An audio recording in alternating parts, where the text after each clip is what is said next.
Hey, everybody. If you like martial arts, combat sports, especially Kyokushin Karate, make sure to hit the like, share, subscribe button for the Drew Experience on YouTube, because I want to raise the bar of martial arts as Sosai Oyama wanted. With that, I want to personally first thank four people. First, KRT Tips and Tricks with Senseis Wesley Jensen and Darren Stringer. As you can see, I'm wearing my KRT hoodie. They are the largest online growing dojo, bringing together all minds from all striking disciplines, whether taekwondo, kickboxing, kyokushin, you name it, in order to create a community of martial arts during these difficult times. KRT Tips and Tricks, the largest online growing dojo. Also, thank you to the Kyokushin Shuffle and Forever the Student ebook by Sensei Patrick Pinto, who does an amazing job with picking the minds of all of Kyokushin's practitioners or kickboxing to see how they excel at their craft and why they love what they do. He's also now doing other martial arts to do what KRT is doing in order just to bridge martial arts all together. And my third thank you is to the Martial Way blog, where Martial Way is trying to create more awareness and for Kyokushin. And lastly, Moments Management. Finding a good manager is hard. And with Moments Management, Nima Safapur and his team will teach you about pro fighting and MMA and understanding how to save your money before, during, and after. Moments Management, where quality and care come first. There's a lot of ad reads, but my guest tonight, wow, this is gold standard. He is a legend. And I mean that in every way, because he really is it when he says his story. He is not only an accomplished Shihan, he is an author, and he served as the founder of Kyokushin Karate, Sosai Oyama's interpreter, being fluent in Japanese both in speaking, reading, and writing. And he is the author of the book, The Budo Karate of Oyama. I am super honored to be joined by Shihan Cameron Quinn. Shihan, welcome to the Drew Experience. Us. How are you, Andrew? I'm doing amazing, Shihan. It's such a pleasure to have you on finally. You are extremely in demand. I just want you to know, with some of people who have listened to my show, they said you have to get Shihan Cameron Quinn on. You have to get Shihan Cameron Quinn on. So I want to say it's a pleasure to honor. It's an honor, actually. It's an honor and privilege to finally host you. And happy Easter down in Australia. Thank you, and the honor's all mine. It's a great, one of the beautiful things about COVID is that the world has taken off with podcasts, live streams, online dojos, which I would probably guess would not have happened without COVID. So it just goes to show that everything balances out, and here we are. We are. So before we get into it, I wanted to give a shout out because you have a super fan in Canada. He is a big supporter of my show, and he's a past guest. His name is DJ Bernardo Barile. He has listened to all your live streams whenever he can. He watched you on KRT, and he says that he respects what you do. He is, and he said that you are one of the reasons that you and KRT are the two reasons why he stuck to Kyokushin, and he's taking what you guys do and using it to grow the art in his own way. Well, DJ sounds like a very smart man. Yeah, well, his name's Bernardo, but he's a DJ by trade. That's what he does, actually. He just goes by DJ. Oh, okay. Yeah, I know. Look, I recognize the name because he comes in to the chat sometimes on the live stream and so on. Yeah, he's good on you, Bernardo. Thanks. Yeah, so I promised Bernardo I'd give him a big shout out because of that. But now to get to the nitty gritty, because I really had to do my research, and I want to make sure that I hit my P's and Q's, because I want to have a quality conversation with the man himself.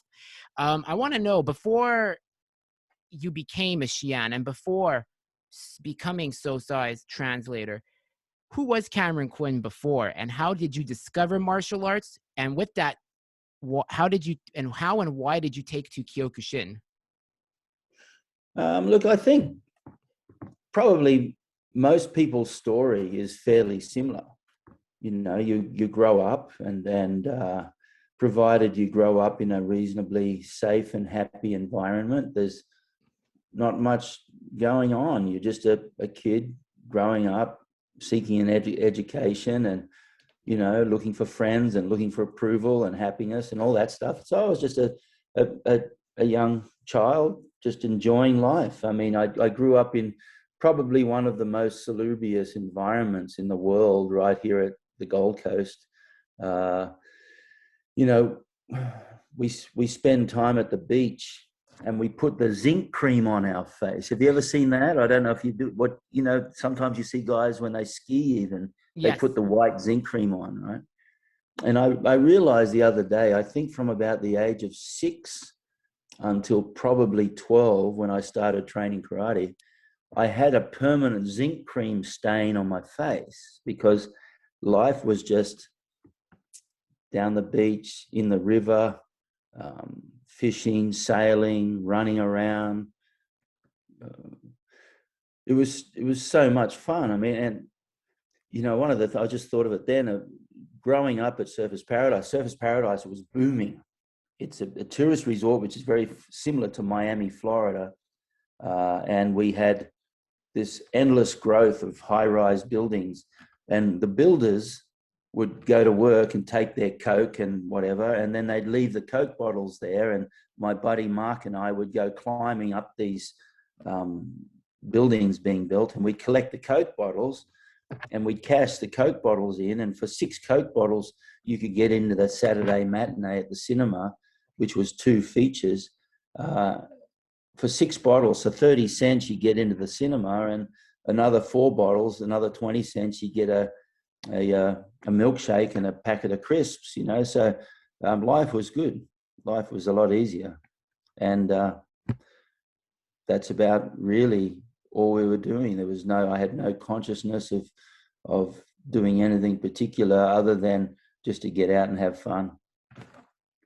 That's amazing. Like, so when you went to like the cinema, the Saturday matinee, what was there any like martial arts movie in particular that made the light bulb go off?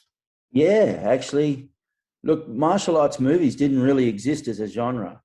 I mean, we're talking about 1968, 69, 70. And then around that time, I saw a movie called Billy Jack. And it's an American movie. It's a B-grade movie, I'm sure.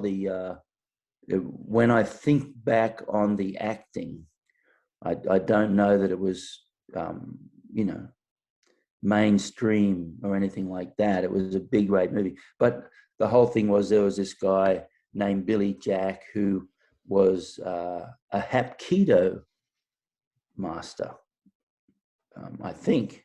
I don't know. But anyway, I remember there's one scene in it where he's standing there and he's dealing with these developers who are trying to take over some American Indian native land. And this big guy's been sent to get him, and he's a big, monstrous guy. And he says, yeah, well, you know what? I'm going to kick you right there with this foot, and there's not a thing you can do about it. And I just thought it was the coolest line. And the guy goes, yeah, Dad. He just does a jump spin back kick and knocks the guy out. And I thought, dude, I want to do that. You know, it was just so cool.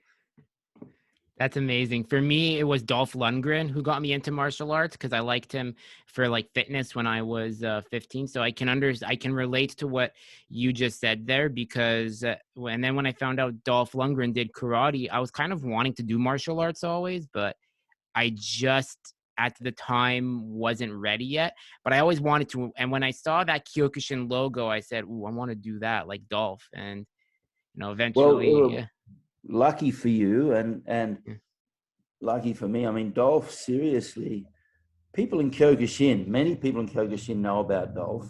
A lot of them don't, because after Rocky IV, he pretty well went mainstream movies, you know, and he's not just an actor, he's a director and a screenwriter, and, you know, he's just, his life since Rocky IV has been essentially in movies. But I have a good buddy, Tom Callahan, who ran a Kyokushin dojo out near Santa Monica in California. And he was the first one who pointed out to me that Dolph, despite everything about his movie world, the movie career. If he was in town, he was training, and he used to train at Tom's dojo, and he'd bring his gi along. And at that stage, he was a second or third dan. He was very humble. He'd just come in and he'd train and train, and he never expected anything special. To him, I really think that the dojo was genuinely an escape from the total unreality of what Hollywood is. And so you were really lucky to get that. I didn't know anything about Kyokushin or anything like that. It's just by coincidence that I ended up at a Kyokushin dojo. That's so you said so when you say coincidence, was that for you where you found the Kyokushin dojo, or did your family find the dojo? How did that happen? Because I'm sure you could have chosen between judo, hapkido, taekwondo, or another karate style, but Kyokushin came to you. So how did that happen? Well, not necessarily. I didn't have that choice. You see, on the Gold Coast right now, from what I understand statistically, the city I live in, the Gold Coast, has the highest number of martial arts schools per capita of any city in the world. Wow. You know, where we have a population of about 650,000, and there's almost 3,000 martial arts schools here. It's just crazy. But in 1971, there were two martial arts schools. There was a traditional jiu-jitsu school, and there was a karate school. There was no taekwondo, hapkido, judo, anything like that. And I can remember that my mother, I have older sisters. I'm the youngest of 5. And my mum wanted my sisters, who were teenagers, so getting to the age where boys started to pay attention to them. And so she wanted my sisters to be able to look after themselves and defend themselves. So she took them to the karate club one night. And I just tagged along, you know, being that little troublemaker with zinc cream on my face. I just wanted to go along because it was any excuse to get out of homework. And when we got there, all I remember is that my sisters, my parents' daughter, my sisters were completely uninterested. They had nothing about it attracted them to it. But I was instantly mesmerized. So I literally just got up in the back of the class. I didn't ask anyone. I just got up and I'm following along, and I'm, you know, doing whatever they were doing as they did all the basics. And that was my introduction to a dojo, not knowing that it was Kyokushin. But fortunately, it was Kyokushin. That's amazing. And who was your Shihan back then? Well, Frank Everett. His name was Frank. Here's the first book, and I dedicated my first book to Frank. There you go. Look, I wrote for Frank. Wow. Where is it? I see it right there. For Frank. Yeah, for Frank. Yep. And I have. So I could talk. We could do the whole Zoom session on Frank and that's Frank there. And you see Frank on the next to the picture of Frank. That's me with Kato Shigeo. And Kato Shigeo was often known as one of the two little Oyamas, he and Fujihira. Kato Shigeo you can see how short he is there. He's very small, but he was quite legendary. He was an all Japan schoolboys athletic champion. He was like a marathon runner.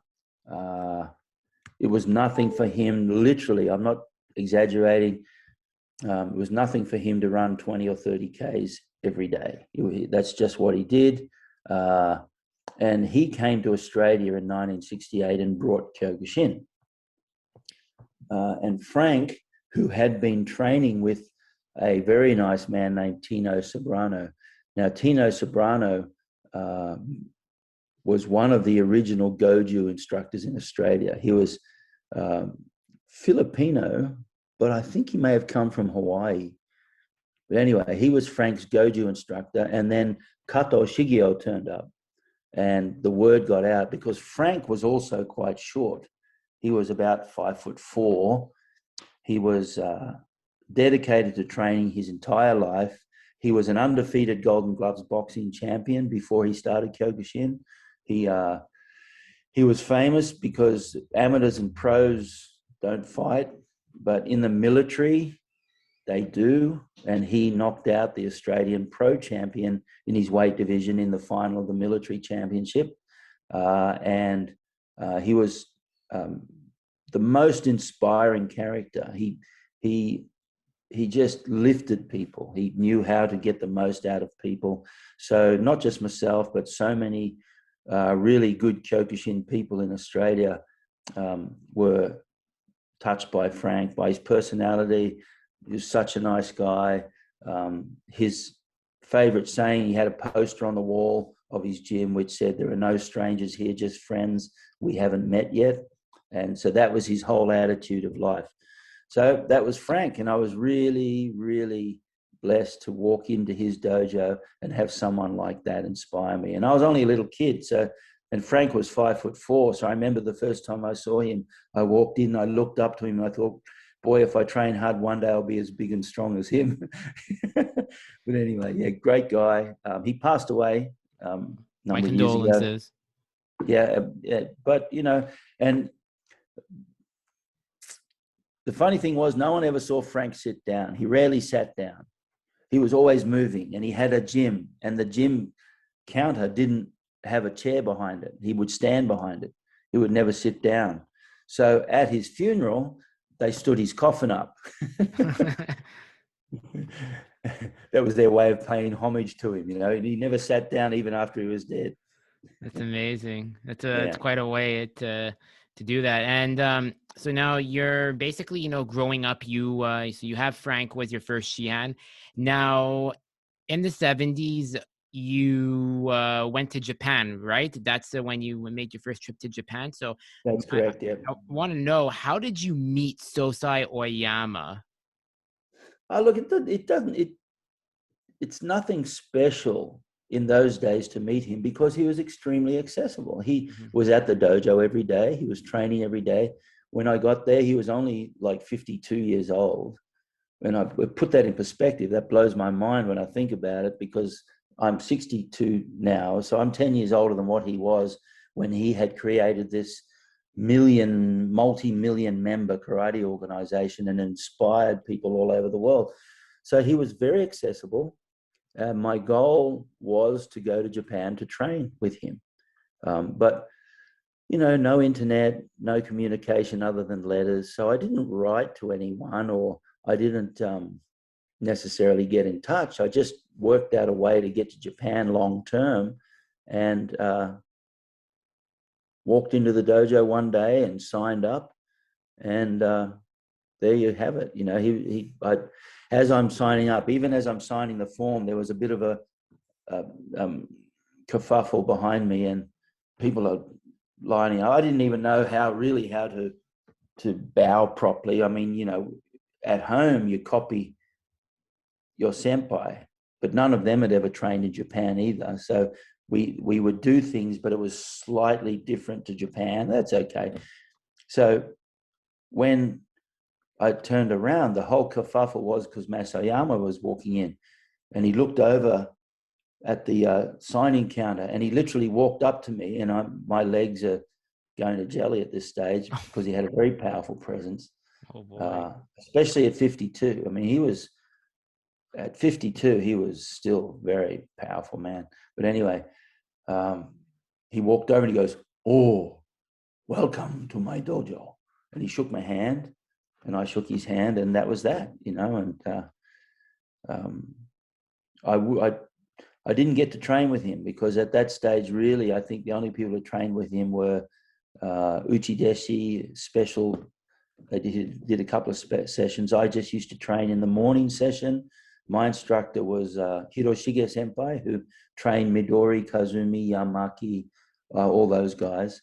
And we remained good friends until he passed away. But Sosai would come down at the end of the sessions, and he'd hear the beat of the drum, and then he'd come down, and then he'd say a few words in Japanese, and that'd be that. So that's how I got to meet him.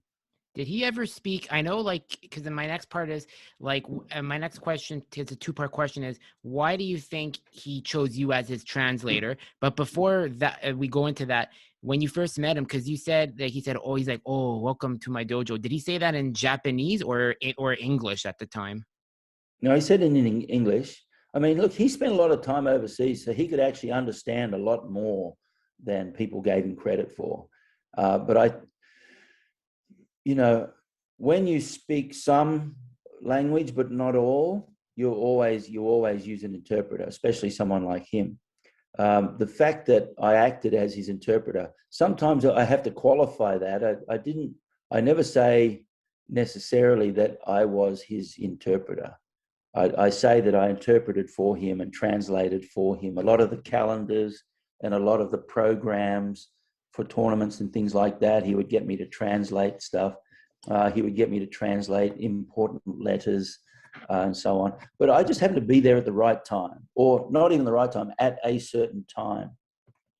So I remember it was August 76. One day I got a message towards the end of training that Kancho, it was Kancho then, it wasn't Sosai, Kancho wanted me in his office. I went up and it was, and he was looking at the wall calendar. He had a wall calendar and it's in Japanese. And he didn't know, I'd been in Japan a few months by this stage, but he didn't know whether I spoke Japanese, but someone had said that Aussie kid, his Japanese is getting better all the time, because I was going to high school, you see. And for the first 3 months, I had a Japanese lesson 1 hour a day. So every day I would have a Japanese lesson. Then after the first 3 months, that went to 1 hour a week. So uncharacteristically of me, because I wasn't necessarily a very conscientious student in terms of academics, but I really did study Japanese quite well. It was enjoyable, and it meant I could speak to the girls and all that sort of stuff. So I really worked hard to improve my Japanese. So Masayama's looking at the wall calendar, and he goes, at the end of September, and he's looking at it. And I read in Japanese, I said, the All Japan Championship. And he went, you can read that. I said, yeah. He said, good, because he remembered when I first came, I couldn't speak a word of English, a word of Japanese.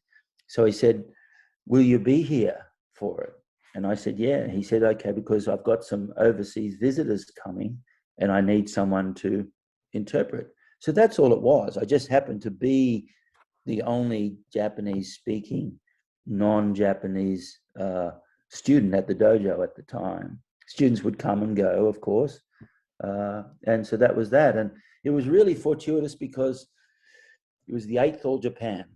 I think they're probably up to the 50-something now, but it was the 8th All Japan. Joko Ninomiya from Sabaki Karate, he was 21, and he came second in the tournament.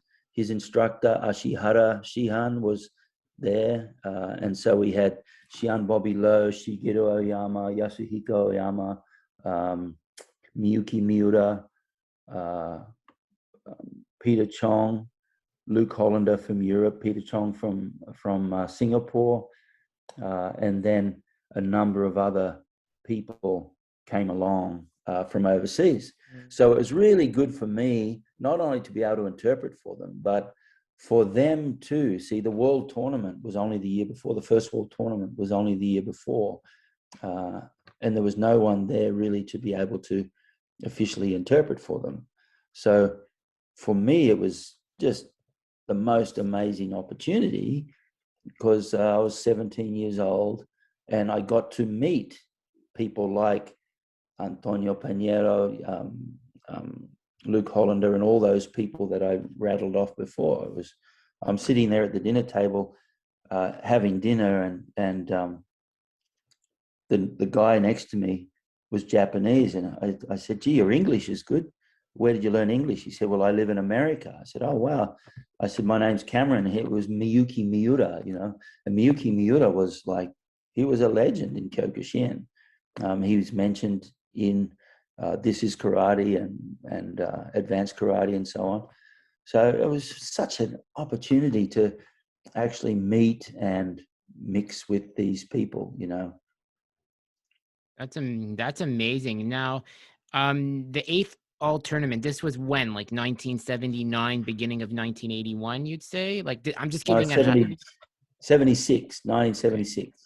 So it Okay. was September, at the end of September 1976.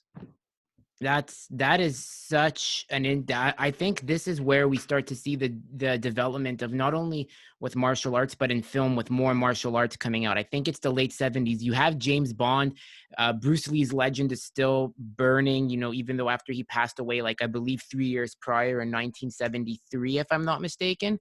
And then the 80s are about to come, and you have guys like, say, Sylvester Stallone, Jean-Claude Van Damme, and then eventually Dolph, but he's really called Hans Lundgren when he was a competitor. And then Andy Hoog is about to come in. So what was it like to like be the witness to like not only the legends you just mentioned, like Lowinder, the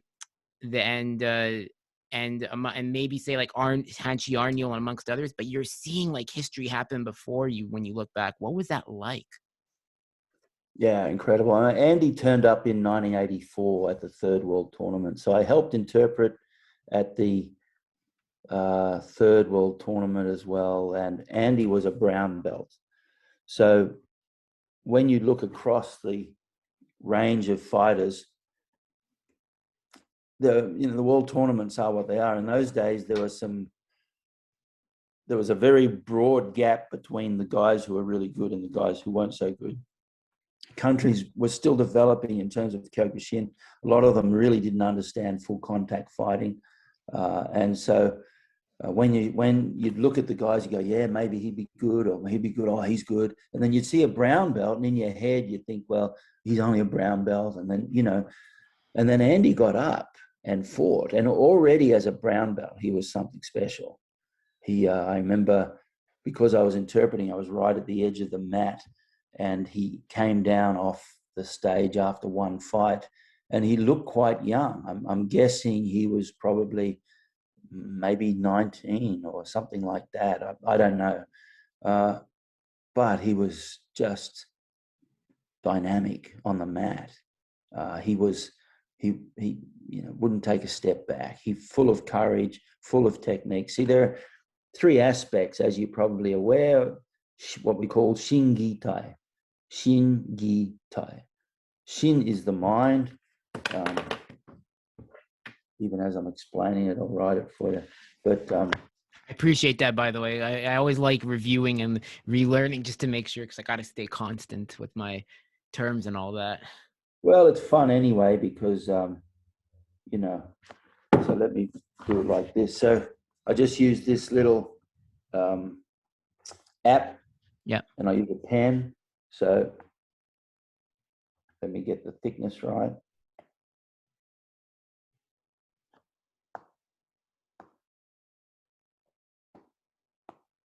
So that's shin, right? Mm-hmm. The mind, the heart. In Japanese, the mind and the heart are essentially the same thing. And I'm going to run out of room here, but that's okay.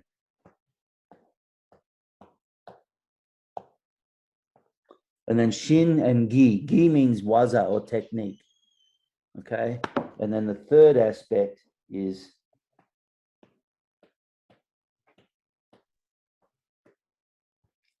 tai. So that is a phrase, shin, gi, tai, which means the mind, technique, and body. And they're like the three legs on a stool. And a lot of people get the development a little bit out of balance. So they might have really, really good technique. Maybe they're strong mentally, but physically, because they're so strong mentally and they're such good technique, their physical conditioning lacks because they get away with it back home in their country.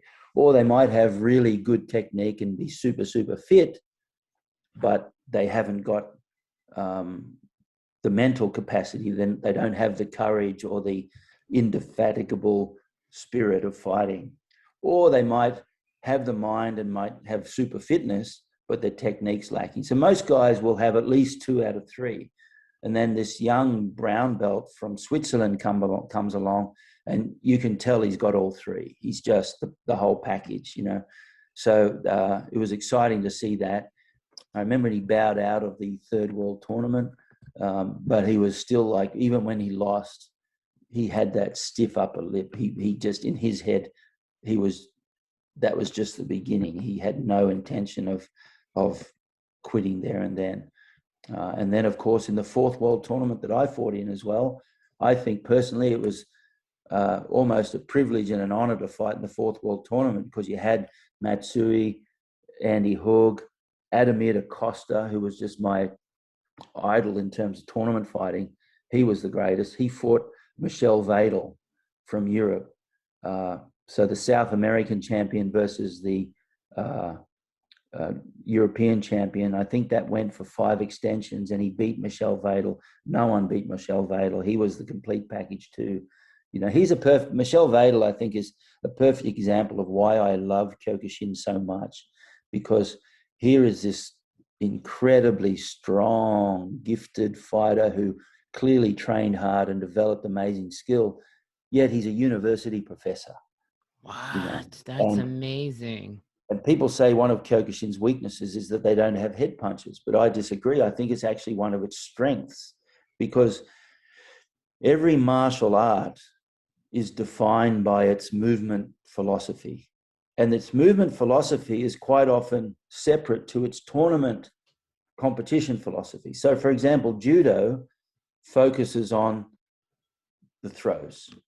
I mean, if you're going to go into judo, you go, what's my 80-20? What have I got to do to get really good at judo? And they say, well, the first thing you need to do is get your grips right and get your throws right, because judo guys, even though they'll have a good body of knowledge on the ground, their primary strength is what I call range 4, which is the stand up, so they're throwing. But even in judo, they have self-defense against weapons. They have kata, where you do self-defense against weapons. They have kata, where they actually punch and strike. So they do the striking and so on in judo. They just don't do it in the competition.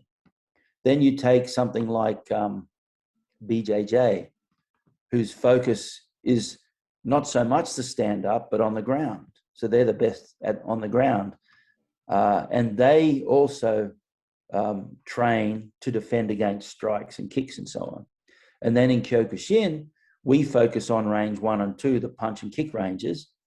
Yet even in Kyokushin, you only got to look at the kata and the bunkai and kata, and you look at Sosai's books and teachings, and we also work on the takedowns and the controls and the grappling and so on. It's just that because our tournament movement philosophy focuses on kicking and punching, a lot of people think that that's all we do. But there are Kyokushin dojos all over the world who pad up and put the gloves on, and they work their head movement. So the strong point about not doing head punches but doing full contact everywhere else is that it develops the most amazing strength in your ability, your resilience, your ability to take punishment, your courage in front of strong fighters. The old saying, you know, your workout is my warm-up sort of thing. Well, that's very Kyokushin. I mean, Kyokushin guys, their tournament fighting is hard. But because it doesn't have the headshots, people minimize it. But then you get someone like Michel Vadel comes along, who is a perfect example of why not having head punches all the time is actually a strength. Because, I mean, look at Dolph Lundgren, Fulbright scholarship to MIT. He was into genetic engineering, was it? You know, incredibly gifted. He graduated from the Royal Institute in Sweden, which is like the Swedish version of MIT. You know, he did his master's in Sydney. I mean, this guy was a serious scholar. You know, chemical engineering. You know, yeah. So these are the sort of things that Kyokushin allows. And so in this fourth world tournament, you've got Michel Vadel, Adamir da Costa, Matsui, Masuda from Japan. You've got Kurosawa, Michael Thompson. Yes, Had, Mike, the Nick Black DaCosta. Panther. Man, I mean, he was really inspiring to me, and Nick DaCosta, and what a tournament. And then you've got Andy Hook. And I always thought that the final would be Matsui versus Ademir DaCosta. But Ademir went 5 extensions with Michel Vadel, who outweighed him by 10, 15 kilograms. And he beat Michel Vadel, but his body was pretty badly damaged. So by the time he fought the semi-final against Andy Hook, Andy's one of the smartest fighters out there. And Andy just did what he had to do to beat Ademir DaCosta, because he was already so badly damaged by Michel Vadel. So when he got to the final with Matsu, when he got to the when it came to the final, it ended up being Andy Hook versus Matsui. And then, of course, the 5th World Tournament, where history changed again, because I think the quarterfinals, it was Francisco Filho was fighting Andy Hook. And, the famous Brazilian kick was born, where Andy's seen the kick and blocked it, but his hands have come down and the kick's come over the top and knocked Andy out. So that was the ushering in of the new Brazilian, Francisco Filho, Him, So it was Glabe a great era.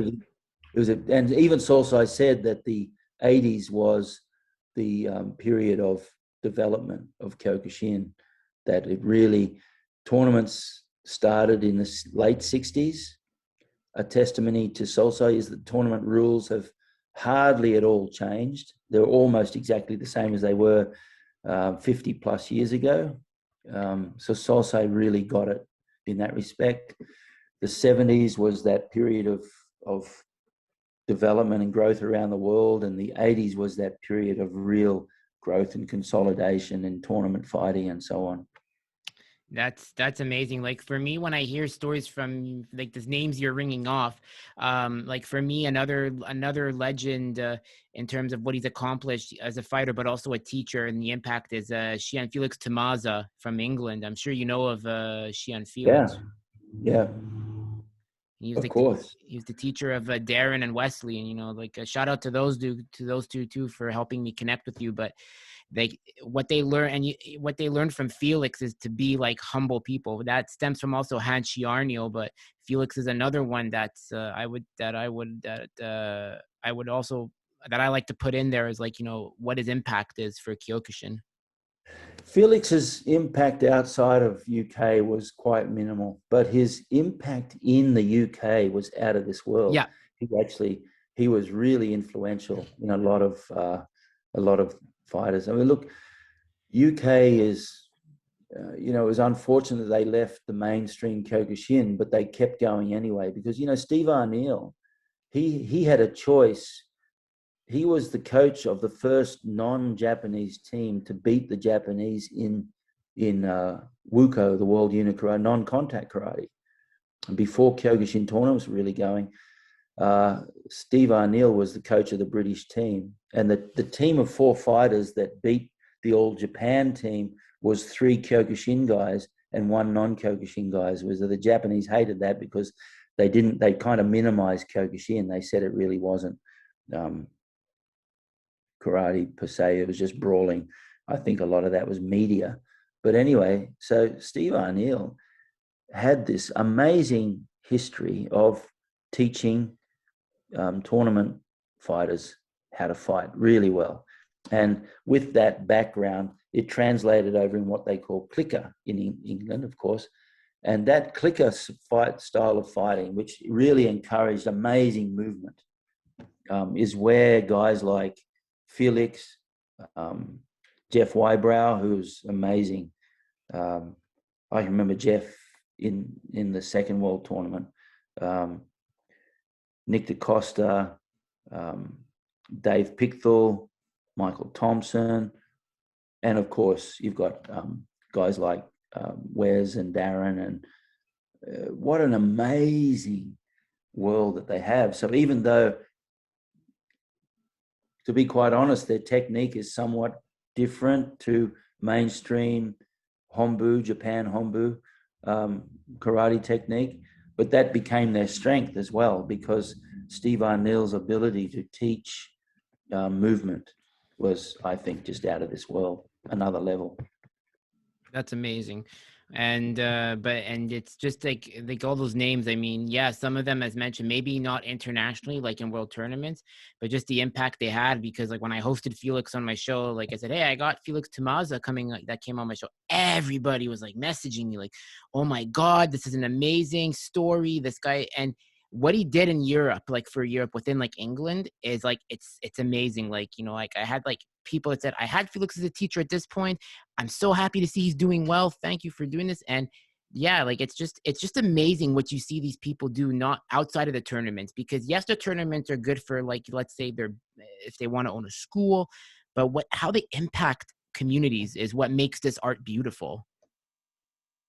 Yeah, look, I think martial arts in general, I'm very Kyokushin. That's my life, and I'll always be Kyokushin. But I also have love and respect for all martial arts and real martial artists. Is at the bottom of the martial arts is the warrior nature, if you like, and at the bottom of life is the warrior nature. I think one of the roles that we have before we can really go on to higher levels is we have to become a warrior. We have to develop a warrior's consciousness. And so the martial arts fills a very definite void and provides that opportunity. So it creates people with that indefatigable, never say die, spirit of perseverance, warrior, you know.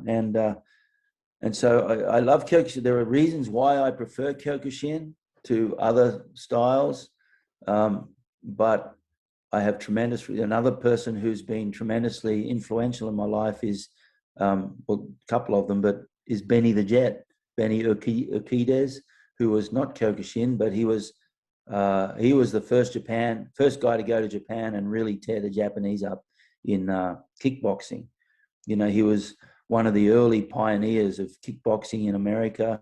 He was fighting men's full contact, men's karate tournaments when he was like 14 years old.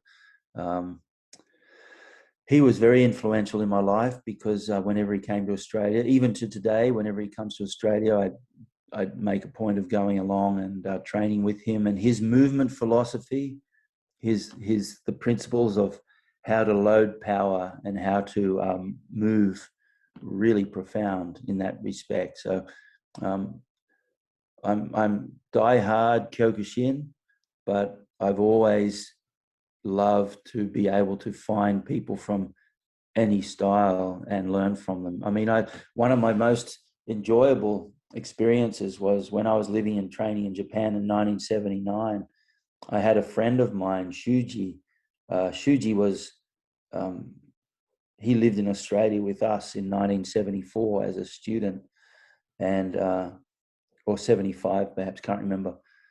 But he rang me one day in Japan and said, look, Tohei Koichi was doing a week-long seminar. And Tohei Koichi was my childhood, if you like, mentor hero. He was an Aikido 10th Dan. He was a live-in student of Ueshiba, and he had written a book called Key in Daily Life. And in my childhood, as I was searching for answers, I was drawn to that book, and that was the first book that connected me to the idea of religion plus spiritual growth equals meditation.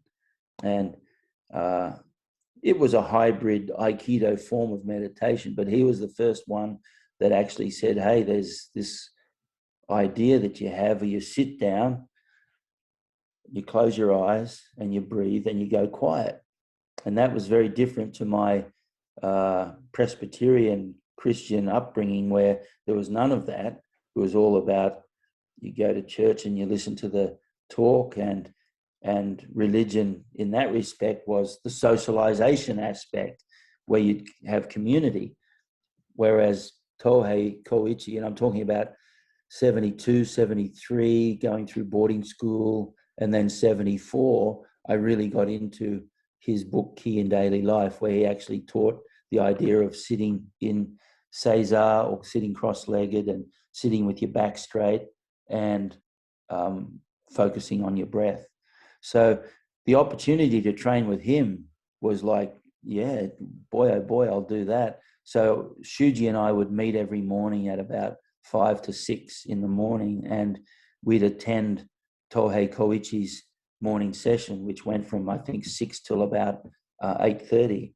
And I trained with him personally. I still remember he was, at some stage during the seminar, he was giving everybody one-on-one personal instruction. So he's instructing me. He had this idea of the infinite inner movement, where you would,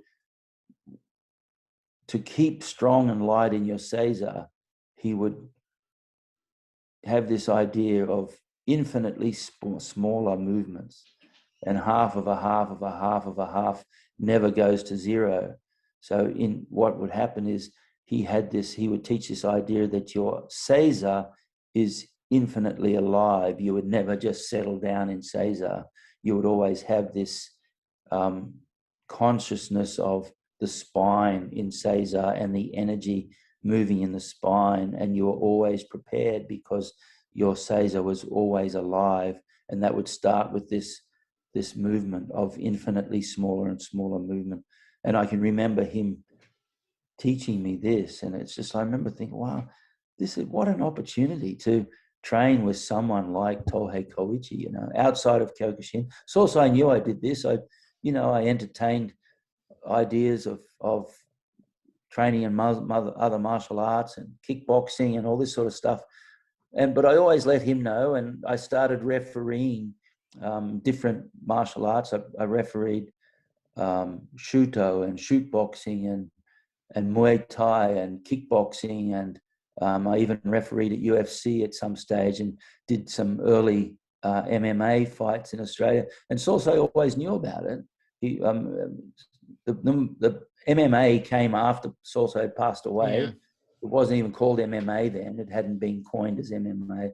It was NHB, which was no holds barred, which I think is probably more appropriate. I don't actually think that it's MMA. I think it's nice and poetic, but it's a misrepresentation. But that's just my thought. So I think Sosai in his youth, he was a boxing champion. He went from Shoto boxing to Chinese martial arts, boxing, Shotokan, Goju, and then judo. And he tried anything, and he would fight anyone, So I think that was the real spirit of what made Kyokushin strong.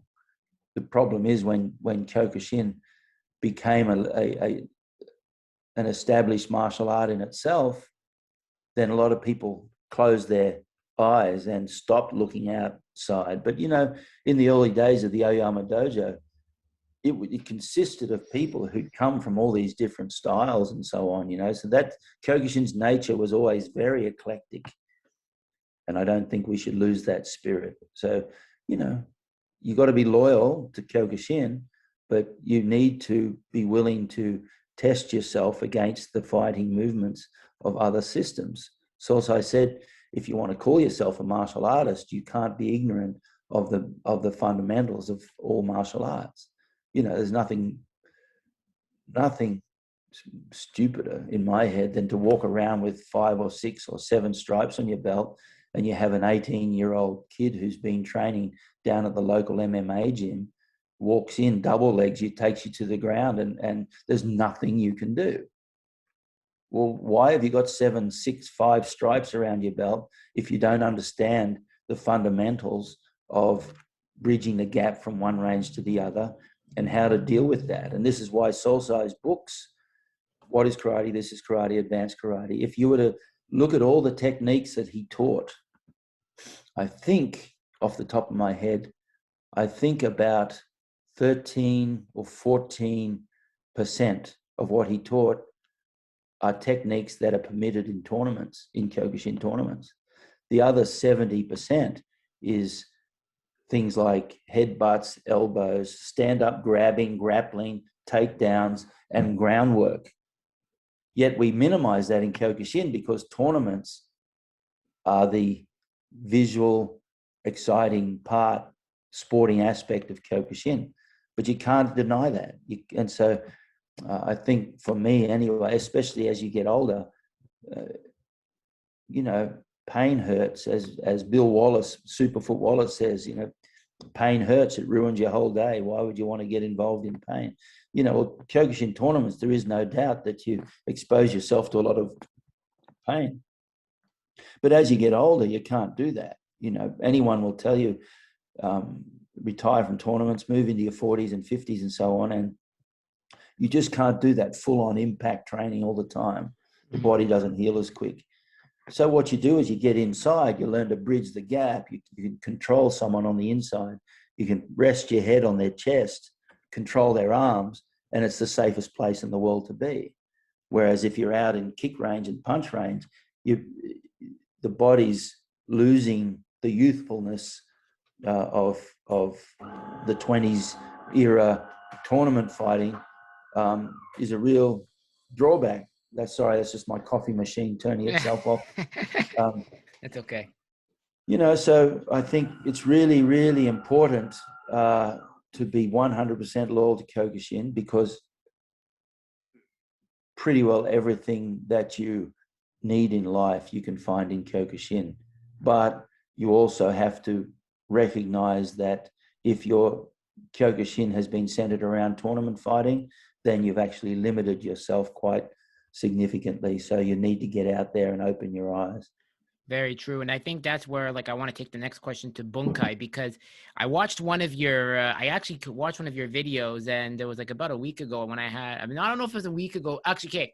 I had Sensei Patrick Pinto on about a week ago, and he was showing me the video after of where you used your grappling and put him in a pretzel into a bit.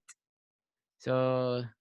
What, him? I did it to him? Yeah, he did use some grappling techniques on him with Kyokushin, and I think it's important. I think it's amazing that you are showing that grappling can be used in Kyokushin because of what's expressed in Bunkai and the real advanced karate. I don't even think that it's a matter of Kyokushin can be used in Kyokushin. I think Kyokushin includes grappling. In Japanese, they have the word gyakute, as in gyakuski, reverse punch, gyakute, reverse hand. So often the word gyakute is translated as hand-hold reversals, but the reality is gyakute simply means grappling. When you think about it, the hand grab, Shihan Bobby Low has his whole Goshin Jutsu area that he learned from Sosai had a lot to do with reversing handholds and what do you do when they grab you and so on. Well, that's just the nature of fighting. Most people will grab if they're under pressure, and they'll try and grab things, and people come in and they'll grab your hands, and this is why they grab your hand. Well, that becomes a reversal. But the reality is that's just grappling, what we call grappling, which is I work around 5 ranges: the kick, the punch, the headbutt, elbow, the stand-up grappling, and the groundwork. And range 4, the stand-up grappling, you can't deny it. You look at Sosai's books, there is so much in it. It's probably more in that range than any other range. You're talking maybe 70% of everything he taught was grappling and groundwork. So I did a seminar a few weeks ago in Melbourne, and I was very fortunate to have Paddy Pinto come along because I enjoy training with him, and he offered to be my fall guy. So I was just using him to demonstrate. And all we worked on was Kyokushin. We did a little bit of groundwork, but I try to avoid groundwork in seminars unless people specifically request it, because a lot of Kyokushin people are very unfamiliar with groundwork. But what we can do and what we need to do is the transitions. How do you transition from kick range to punch range, which people with good footwork are good at that, in and out of kick range, in and out of punch range. But then what do you do when you want to go beyond that? How do you penetrate inside the punch range to where you're at the stand-up grappling range? And what do you do when you get there? And don't have an objective of turning Kyokushin people into wrestlers and grapplers. But what I do point out is there's probably half a dozen takedowns, half a dozen wrist hold controls, half a dozen body controls that if you learn them, you pretty well have an 80-20 going on. You've 20% of those stand-ups, control, position, techniques you can learn will give you an 80% level control at those ranges. So there's no reason why Kyokushin people shouldn't do it. The only reason they don't do it is because it takes them out of their comfort zone, especially if you're a middle-aged 4th, 5th, 6th or 7th Dan who has done nothing for the last 30 years other than get more stripes on your belt. I'm a little cynical of that. You need to keep expanding. So Paddy came along. We worked some inside controls, which is the area that I like to focus on when I do seminars these days. That's amazing. Now, with Bunkai, why do you feel it's not used enough? Because this is something that you're big on, and you're a big proponent of Bunkai, and we're not seeing it used enough. So I had to ask this because I keep hearing it more and more, how it should be used, and I definitely agree. And I just want to get your take on that. I think in the early days, when I say early days, the 70s and 80s, the Bunkai was not really taught. Very few people taught Bunkai in the dojo. They would explain certain moves in a kata. Like you start the kata, someone attacks you from the left, so you turn and block their kick, and then you step through and punch, and then someone attacks you from behind, you turn and block their kick, and this is the most ridiculously unrealistic scenario. Here I am, and I'm surrounded by these guys, and provided this guy attacks me first with a front kick, and his buddy here attacks me second with a front kick, but pauses just a second until I sort his friend out, and then I go on to him, and then I face the front, and it's just, you think about it, it's ridiculous. It's just none of that. So when I would train with instructors, even at Hombu, when I would train with instructors, I would ask questions, and their interpretation and understanding of how to put together explanations of movement in the kata was never satisfying. It just didn't make sense. The word bunkai actually means to compartmentalize, to break down. So the bunkai was actually breaking down the kata. So when I learned, the bunkai actually was breaking down the kata into pockets of movement to learn the kata. So you'd practice 1, 2, 3, 4, 5. You practice the first 5 movements of Taikyoku, and you do that over and over because that would give you 80% of the kata, and you just master that. Then 3 punches down the middle, and then the same 5 movements again, 3 punches down the middle, the same 5 movements again. So bunkai would be you break the kata down and work it.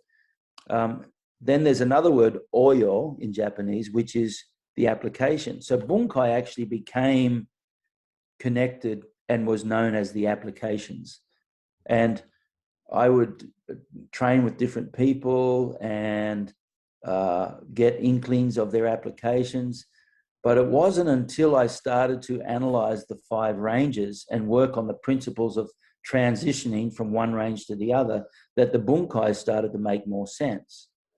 So why is it that you go to advanced karate, Sosai's book, Advanced Karate, and there are not a lot of bunkai explanations in it, but 99% of the bunkai explanations are enter into the range 4, take them down to the ground with a sweep or a throw. Well, this wasn't generally taught in Kyokushin. So I started to analyze it and started to realize that the kata have a tremendous body of knowledge. You think about, Mahatma Gandhi once said that he was talking about poetry and the interpretation of the meaning of poetry. And often what happens is someone will read a poem and they'll read something into it that the author of the poem didn't necessarily think about. But it didn't mean that their interpretation was wrong, because life is a metaphor, and this is why why poetry is so powerful. But life is a metaphor. You have an experience here, and you apply the lessons of that experience over here. So that experience that you have, whether it was a benefit or a drawback, becomes a metaphor that you learn from. And poetry is like that. So Gandhi said that the interpretation of a poem often extends way beyond what the writer was thinking about when he wrote the poem, because that's the nature of life and metaphor. Well, it's the same in the martial arts. You can be sure, first of all, most of these karate masters also were a 5th or 6th or a 7th dan in judo or jiu-jitsu. So they really understood the grappling ranges. And secondly, when they're putting these kata together, you know that when the technique comes up here and it turns around here and it pulls back there and they go here and here and here and here. I mean, this isn't like stand-up tournament fighting. No. This is like that guy grabs him, bang, I'm going to take his hands, I'm going to control his arm, I'm going to snap his elbow, I'm going to sweep him to the ground. You know, it's just full of these amazing applications.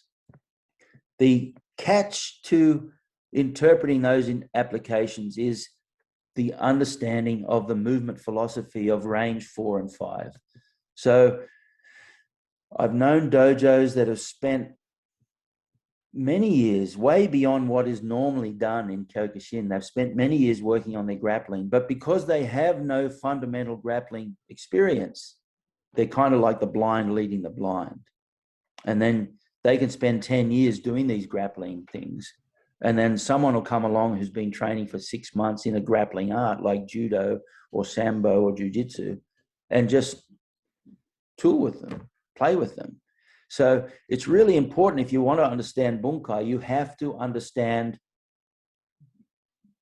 grappling principles, angles, leverage, and connection. And these are really, really important.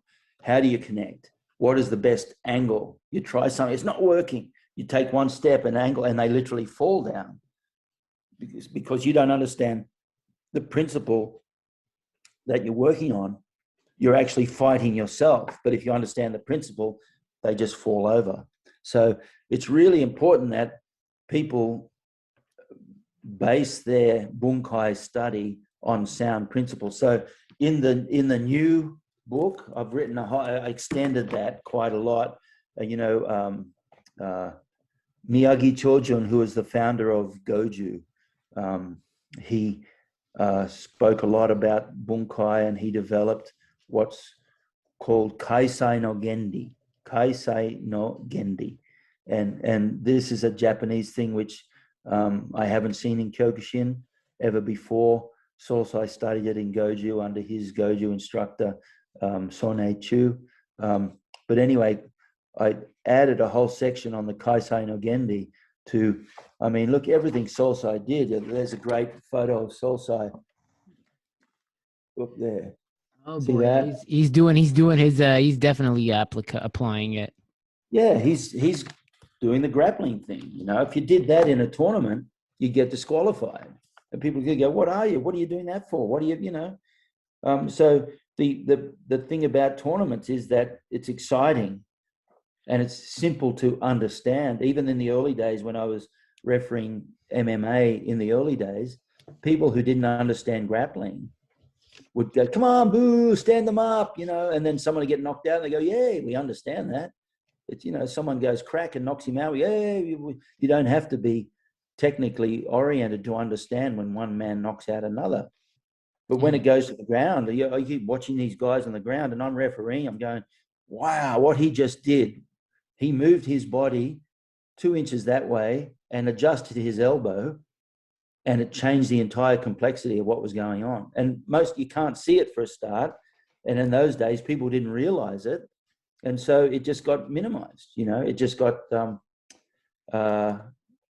people would just like to see the stand-up. And I think Sosai would understood that. So you see, there's this section of the book on page 198. I've headed it up there. Bunkai, Kaisai. Did I say it right? Kaisai, Kaisai Oyo. Kaisai, and Oyo, yeah. So Bunkai, breakdown, Kaisai, and Oyo is the application, and Kaisai bridges the gap between application and breakdown. And it's based on fundamental movement. For example, one principle that's really important that I teach, which is from Chojo Miyagi, is when you do a kata, you're not actually fighting multiple opponents. You're fighting one opponent.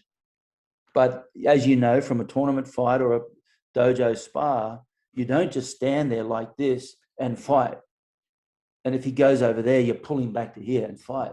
You're constantly moving, but you're only fighting. And if you were to video somebody doing kumite in the dojo and then somehow green screen everyone out so that only that person was remaining. So he's sparring someone in the dojo, fighting them, and then you get rid of everything else and just video him. It's like he's doing a kata. He's going left, he's going right, he's changing angles, he's blocking here, he's countering there. It's a kata against one person. So when we turn left in a kata, it's not that the person is attacking us from the left. It's like when we're fighting someone and they throw a front kick at us and we block the front kick, and then our angle changes so that when we attack, we're attacking at that angle. Well, that bunkai is the same. We're fighting one person, they attack, but when we go left and block here, what we're really doing is we're moving left to block that attack from the front. And the Kaisai principle has a number of fundamental principles. And if you work around those, kata all of a sudden takes on a whole new complexity and a whole new level of understanding. When your hands come together, what are you doing? Why are your hands together? Well, then when your hands come together, you're actually breaking someone's balance. I came up with a principle called a block is a lock, is a blow is a throw. So in the kata, it may well be a block, but it also could be a blow, and it also could be a throw, or also could be a lock. I made this little logo there. See that? I do.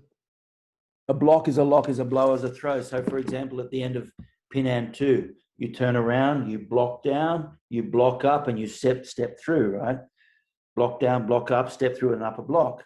But the reality is you block down, block up. As you step through with an upper block, there's a lock there. But where there's a lock, there's an elbow stride across the chest. Where there's a block and a lock, you've got their arms. All it takes is a movement of the hips, and you actually break balance. Because remember, we talked about when your hands come together, you're actually controlling someone else's balance.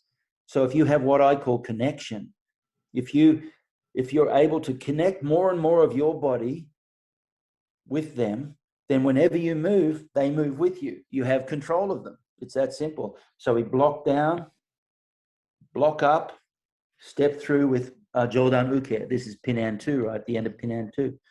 You block down, you block up, you've blocked their arm. Instead of just stepping through the block now, what you're doing is you're stepping through and you're locking them in, controlling them. Now all you do is, as you turn, you have a throw. So the block becomes a lock, becomes a blow, becomes a throw. And when you interpret it like that, all of a sudden your kata take on a whole new meaning, you know. And then that allows you, as you get older, to train with absolute tireless enthusiasm. You're getting older. You're going to the dojo. You're working on the same thing that the young fighters are working on, but you're working on it from a completely different direction and level. And then suddenly kata becomes absolutely fascinating. There are certain dojos around. In fact, there are styles of Kyokushin. You know, there are so many different Kyokushin organizations now. Some hardly even do kata. Yeah. They've become almost like kickboxing gyms with karate suits on, you know. And I can remember even in Japan, you have guys getting ready for a grading, and they'd rapidly freshen up on their kata for a couple of weeks before the grading so they could just pass a grading. But for them, it was all about the fighting, you know. So there's that aspect. But as you get older, that doesn't sustain. You can't do that into your 50s and 60s and 70s.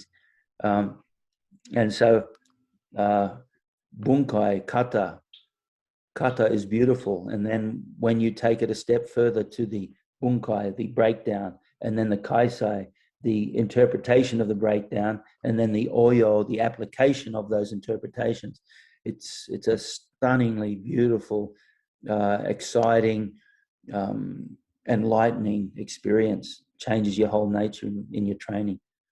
It's amazing. Now, I really want to thank you for that breakdown there, because that was one of the questions that I really had to do research on, because I wanted to make sure I understood it correctly. Now, the other question I have is, Kyokushin's a traditional, it's like a traditional martial art, like with Taekwondo and others. How do you feel about the role of these traditional martial arts in the 21st century, particularly Kyokushin, since that's your specialty? Well, first of all, if you say Kyokushin's traditional martial art in Japan, they disagree. It's not, it's a modern fighting system based on traditional arts. Mm-hmm. Karate in general, and I know where you're coming from, because in the world today, you have martial arts that don't wear a gi and martial arts that do. And generally the ones that don't wear a gi look at the ones that do wear a gi and call them traditional martial art. Yeah, it's like Joe Rogan coined it that, in his podcast. That's how I worded the question that way, because Joe Rogan has a Taekwondo background, and so that's where he always says, I did traditional martial arts growing up. So Joe Rogan reminds me of the Fred Astaire audition. I joke about it. Remember Fred Astaire, when he did an audition once, the guy who was checking him out said, yeah, he might have potential and he can kind of dance a little bit. But, Fred Astaire was one of the greatest dancers ever. Joe Rogan is this guy who does a podcast who just happens to have one of the best back kicks I've ever seen in my life. Have you ever seen that video? Yes. He's doing the back kick. Taught George St. Pierre how to do it. Yeah, well, there you look. And look, anyone can do a back kick, but to do it with the accuracy that he does it, the back kick is actually tricky to get really super accurate. And he does it with such just power and accuracy, really impressive, But yeah, look, in that respect, I think it's probably a misuse of the word traditional, mm-hmm. but at the same time, it serves a really good purpose. You draw a line down the middle. I mean, I haven't heard the Joe Rogan podcast you're talking about, but one way you can look at it is, if they wear a gi, they're traditional. If they don't wear a gi, they're modern. You can look at it that way. And so I think over the years, people who have left traditional to go to modern usually do it for the sporting aspect. They're doing it because they want to get into professional fighting. There's been plenty of Kyokushin guys who have left Kyokushin in one respect to go on to pro kickboxing and so on, but deep in their heart, they always go, but, Kyokushin is still in my heart. Well, what is that? What does that mean? It means that there's something that takes it a deeper level than just the superficial fighting aspect. I think what happens is, when a fighter retires from competition, then the question is, what next? And that's where the traditional arts really, really come strong. Is that if you retire from kickboxing, well, then all you have is kicking the bag and skipping and doing the rounds with the gloves on, and that can only sustain you for so long. Are you going to be doing that at 60, at 70, at 80? Whereas the traditional martial arts, what happens is, you can retire from fighting. You go, all right, we'll just, it's like, there's that great saying in the Bible, is, when I was a child, I played like a child and I thought like a child.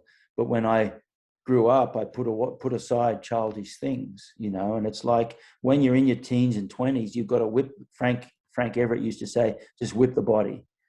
When you're in your teens and 20s, you train, you get super, super fit, super strong. You fight tournaments, you test yourself against non-compliant opposition to see how strong you are.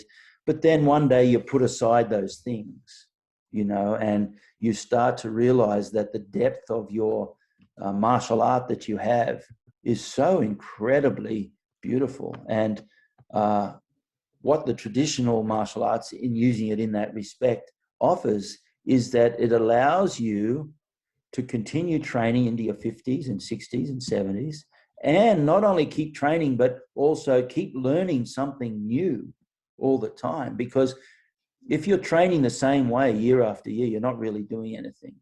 You're not getting anywhere. It becomes tedious. Yeah. But if you're training and all of a sudden you can be 60 years old and someone says, hey, here's an idea. When they do that, how about we take that Tensho movement and we apply it to here, and look, oh, there's a little elbow dislocation. And look, oh, there's a little arm drag, and we could take, and they go, wow, this is interesting. This is fun. So suddenly your karate opens up. It's like you've unbolted a door, and on the other side of that door is this unbelievable, future world or something like that. You go, wow, I'm like a kid in a toy shop here. This is beautiful. And Sosai's daughter once said to me, she walked in and Sosai's lying in bed looking at his fist. And when he saw her, he kind of giggled. And he said, even after 60 years of training, I still don't know whether I've mastered the fist. Well, when you walk into a kickboxing gym, you put the wraps on and the gloves on, the whole concept of actually mastering the fist never crosses your mind. But you take the fist, the glove off and the wraps off, and all of a sudden you've just left with your bare fist. And now I have to do something about understand, and that can take decades. I just find those traditional aspects of Kyokushin to me be so stunningly beautiful, and then you've got guys like Pat McCarthy, who's a Canadian. You may have heard of him. He's Canadian by birth, but actually has lived in Australia for the last 25, 30 years. And in he's known for his Koryu. Koryu means old style, Uchinadi, which is Okinawa. Okinawa, Uchinadi. Uchinadi is the Okinawan language. Koryu techniques that he teaches. And the body of knowledge that he has brought to the world has influenced a lot of people. A lot of the great Bunkai teachers and so on. It's almost, I would say, could be wrong, but I would say it'd be almost impossible to deny the influence of Patrick McCarthy, in your Bunkai training and the desire to cross the bridge between karate, kata as we know them, and Bunkai application as we know them. And he's written, he was the translator of the Bubishi, and he's a perfect example of where you go, because in his early day, he was a kata champion as well as a kickboxing champion. If you look up his history, he got in the ring, put the gloves on, and fought like a warrior as a young man. But people don't know that about him. He's older. He's in his 60s, I believe. He's got a grey beard like me and all that. And he focuses on the Bunkai application. But he did his hard yards, and he competed as a young man. Now you can put aside those things and move on to the most fascinating world, It's amazing. I love everything you said there, because I'm really fortunate that I can do this discipline, and that I don't think I'd be where I am without Kyokushin. Yes, I will evolve, and my goal is to get my black belt and then eventually expand into other arts, like say wrestling and jujitsu, because I want to keep an open mind and understand.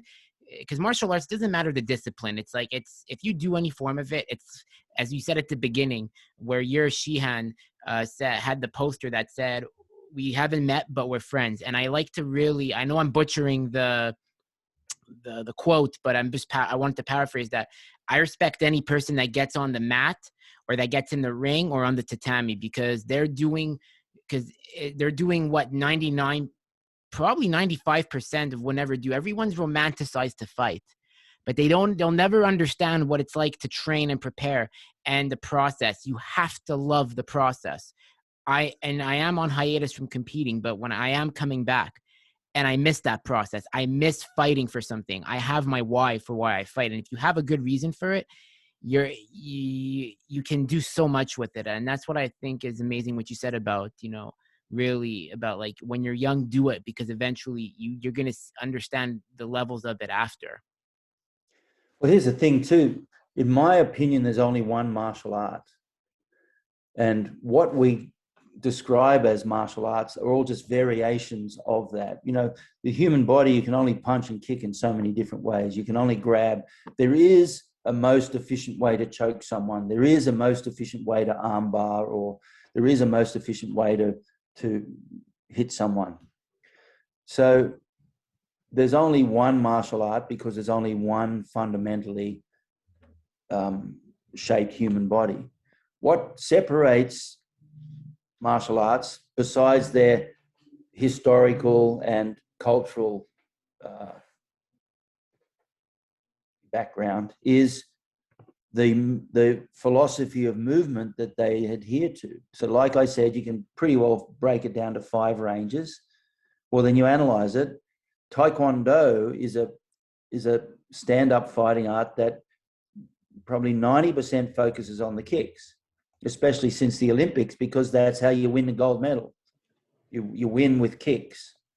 They wear this heavy body armor, so they're not necessarily going to score much with the punches. So they minimize the punches, work on kicks.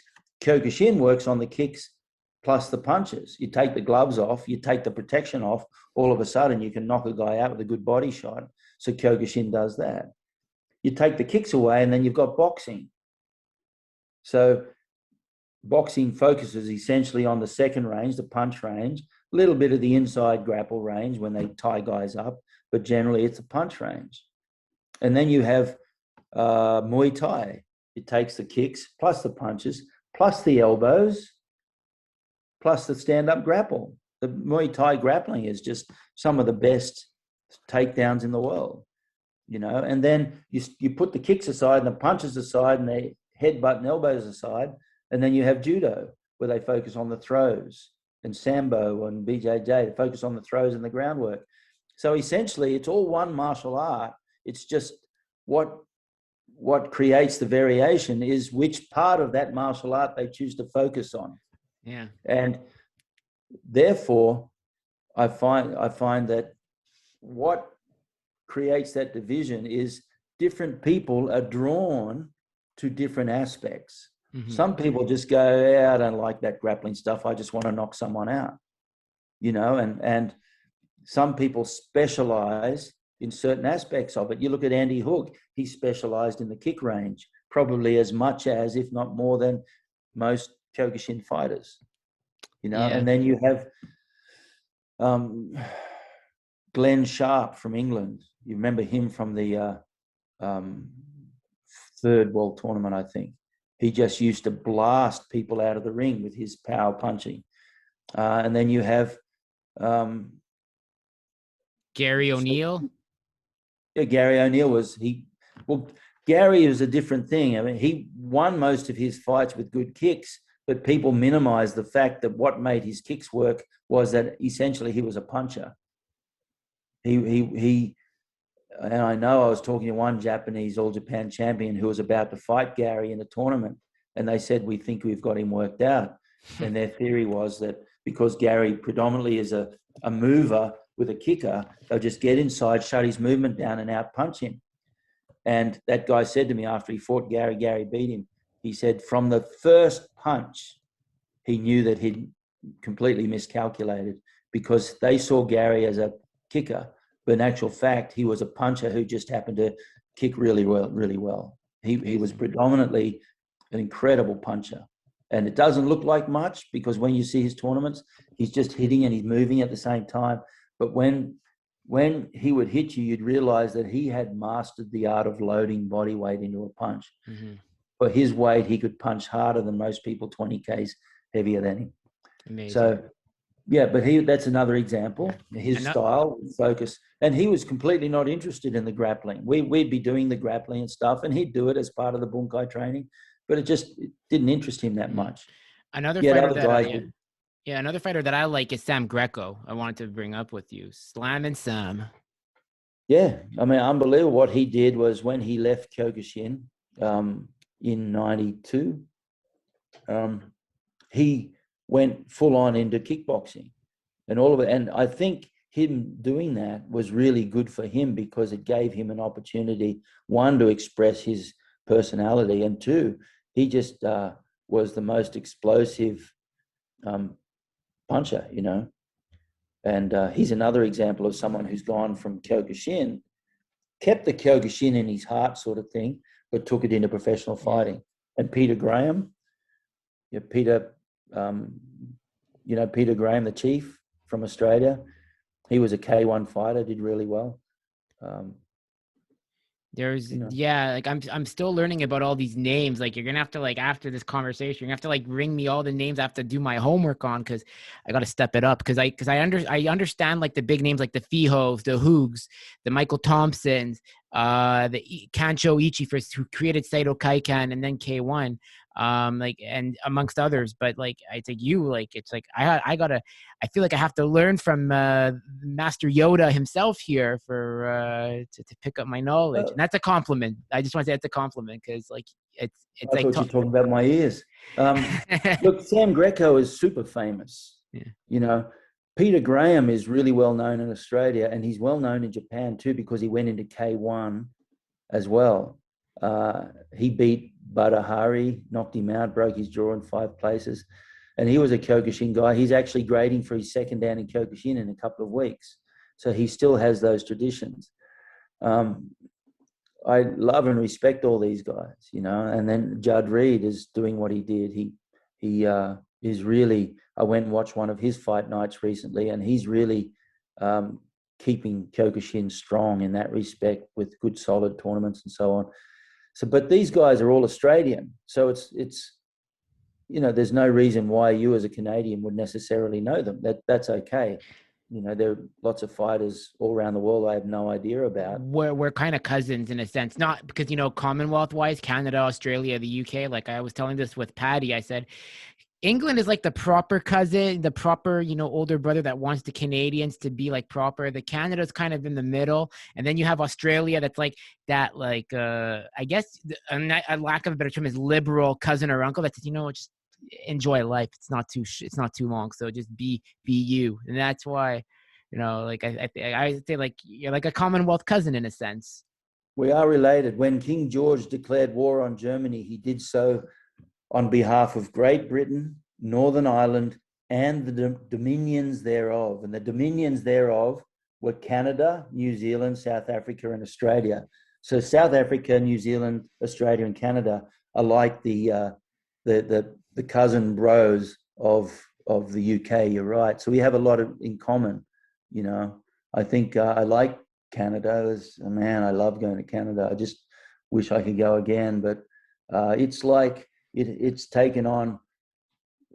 You go to Eastern Canada, and you've got that French influence.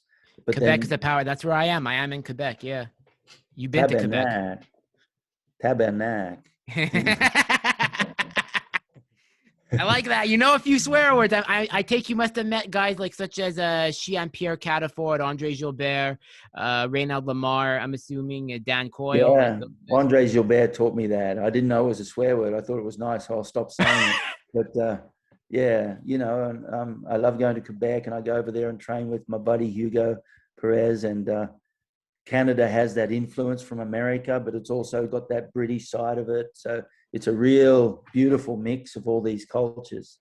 And I love Australia and martial arts. Like, you know, we always talk about the Russians and the Japanese, but when I started hosting Patty, like, Patrick gave me this idea where, you know, I love anyone who does Kyokushin. It's amazing to hear their story, and some people have like a fascination with certain nations.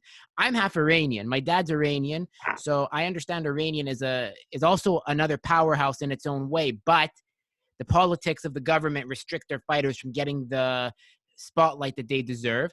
But I also like Australia because I just like what they've contributed to combat sports, not only in Kyokushin, but for K1 kickboxing and MMA. Like, you have Israel Adesanya from New Zealand, fantastic kickboxer. Robert Whittaker, former middleweight champion, who's got a Goju background, amongst others. Like, what about John Wayne Parr in John Wayne Muay Parr. Thai. Yeah. He's a local kid as well. I mean, unbelievable. Have you heard of Walter Snaubelt? No, I really want to get more familiar with the Australian fighters. Like as mentioned, I would love. See, where are we? See that photo there? Yes. There. That's Gary O'Neill and Wally Snaubelt on the first day of their Uchideshi training when they were blue belts. Wow. That picture there. And this is them years later when they came second and sixth in the All Japan Championship. Now, Wally, as part of his Uchideshi training, he traveled his third year fighting. He did what's called Kenkatabi, or fighting travels. So he came first in Canada, won the Canadian Open, second in Brazil, second in Russia, second or third in England, first in Wales. He was 7 times Australian champion. So you've got Sam Greco, Peter Graham, and Judd Reed. And Wally fought those 3 guys a total of 10 times and beat them 10 times. None of them ever beat Wally. Out of the 10 times, he got 9 Ippons. So he won the board-breaking award at the World Championship, made the final 16, made the final 8 in the All Japan Championship. So he's now a member of parliament in his country, you see. So he's a really good example of that really strong Kyokushin fighting, who fought Sam Greco and beat him. He fought Peter Graham 6 times and beat him, fought Judd Reed 3 times and beat him. But he didn't go on to become a professional fighter. He went on to become a member of parliament because he wanted to change his country. He's from Papua New Guinea originally, but he grew up, trained with us in Brisbane. And he wanted to change his country in a different way beyond the dojo by encouraging the youth of his country to just get out, be active, be strong, be courageous, take all those qualities of the martial arts and apply them to your life in general. It's amazing. What do you now? My last question I have here is, as time passes on, what do you want to? What's the impact you want to leave in martial arts as a whole? Me personally? Yeah. Oh, look, I think for me, I just want people to realize how important Sosai Oyama was in the world of martial arts. The role that he played. I mean, he was a genuine mixed martial artist before the word was even coined. Mm-hmm. He would travel, challenge people. So one of the Sosai's most beautiful sayings or principles was to be what defines a real warrior is to stand up and accept a challenge with 100% courage and enthusiasm, even though you absolutely cannot win that challenge. So he would talk about facing an unbeatable opponent and still accepting the challenge of it with 100% courage and enthusiasm.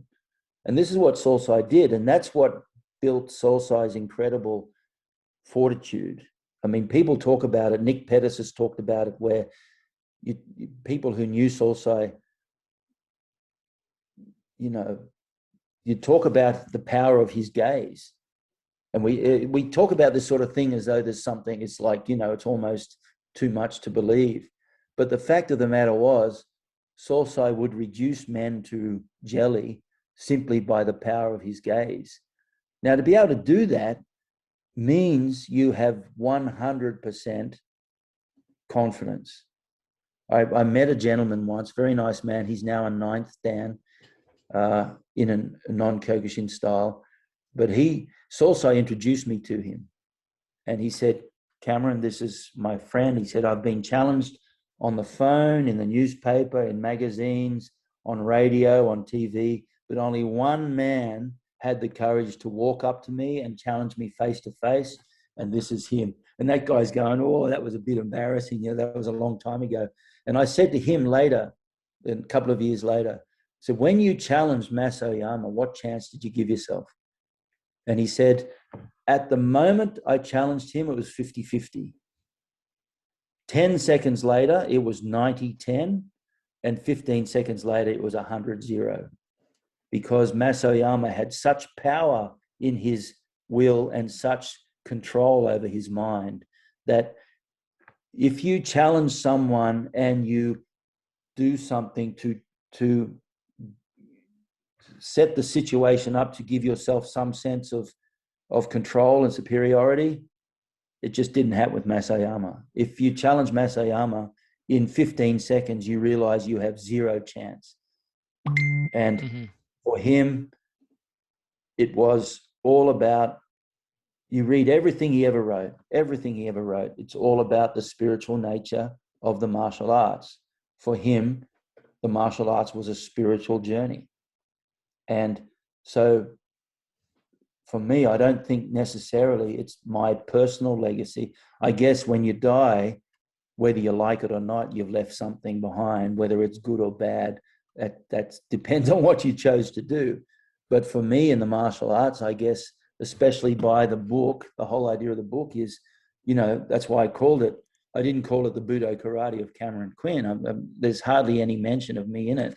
What it is I want people to realize how incredibly influential Masai Oyama has been. I mean, when Masai Oyama sent fighters to Thailand to fight the Thais, that's where the word kickboxing was coined. So the word kickboxing actually, even though other people want to claim it, the word kickboxing was actually born out of that meeting between Kyokushin and Muay Thai fighting in 1964. The fact that the Muay Thai challenged the traditional, like you said, the guys who wear the gis, challenged them, and only Masai Oyama would accept the challenge is also really significant. The fact that his best friend, Kimura Masahiko, is now immortalized in the world of martial arts because the BJJ guys call the Udegarami or the Gyaku Udegarami, they call it the Kimura. Well, he was Sosai's best friend, and people don't realize that Kimura is actually a 5th or 6th dan in Goju and taught at the Goju dojo with Masai Oyama, and they trained together a lot. All these aspects of Masai Oyama's life, which have had an effect on martial arts as we know it. So I think if there's a legacy at all, I'd love people to realize, first of all, Kyokushin people to realize how deep this martial art that they're doing really is. And the basics and the moving basics and the kata and the kumite are just the tip of the iceberg. If they can get that part in their head, then all of a sudden they can train till they're 80 and have no reason to stop and have no reason to ever get bored. And then secondly, I'd like to bring an awareness of Masai Oyama and his contribution to the martial arts to the world in general. Amazing. Well, I mean, look at it. You said it yourself. Out of Kyokushin was born Shido, Sabaki, Ashihara, Seido Kaikan, which gave us K1. All these, all this stuff was born out of Kyokushin, The full contact style of fighting today, you could argue that every full contact style that exists was born out of Kyokushin. And then you couple that, you mix it with Muay Thai and boxing, and then you have the kickboxing and all this. I just think Masai Oyama is really someone that deserves to be well known. I agree. And first, so I guess, as mentioned, this is my last question. Shihan Cameron, I really wanted to thank you for coming on the show. And I felt like I was in a university class of martial arts history and philosophy and I hope we can do this again. I also want to know, where can people find you if they ever want to connect? And also, how can I get a copy of your book? Because I want to get a sign, and I'd like to know if I can get a signed copy, please, because you really motivated me to take this podcast to a new level with when I have Kyokushin guests on. Well, good on you. Yeah, look, budokarate.com, mm-hmm. budokarate.com, not www, leave that out, otherwise it won't open. budokarate.com. You can find information and contact information about me. I'm focusing a lot now on seminar tours right now in Australia, but also before the COVID, I've been really enjoying those seminar tours in USA, Canada, England, Europe, and around Australia. So budokarate.com is the best place to go, and that's where you can find the book, a shameless plug of the book, Budo Karate Masao Oyama. And if you go to Dolph Lundgren's Instagram page, have a look at Dolph Lundgren's Instagram. Have you seen that? Yeah, I was the one I told you. I was like, hey, did you hear it? I was the one that sent you the message. Oh, Dolph right, you're the Lundgren, one man. who Yeah. sent me the link. That's right, Yeah. yeah. So that's very exciting because, look, I'm really happy the book is finally out. If it wasn't for COVID, it may not have been. But if I wrote it earlier, it wouldn't have been the right time either. So I think now is just the perfect time for it. It's out. We're preparing translations in 5 or 6 languages.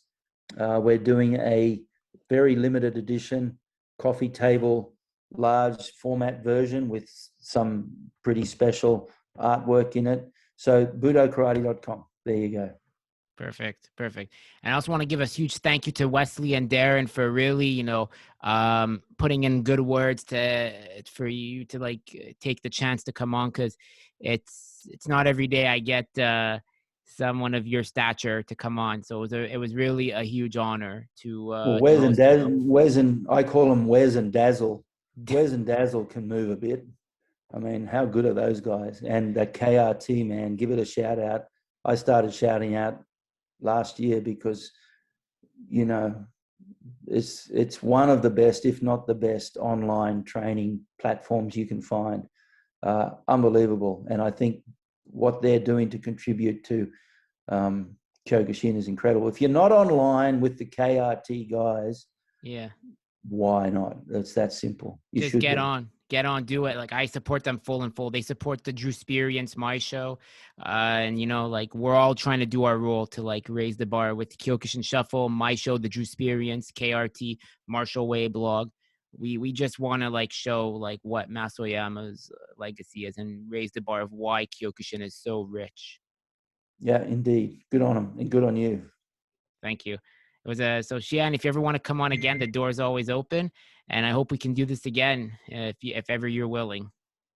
Yeah, it was my pleasure, my honor. Keep up the good work. That's all I can say. Thank you.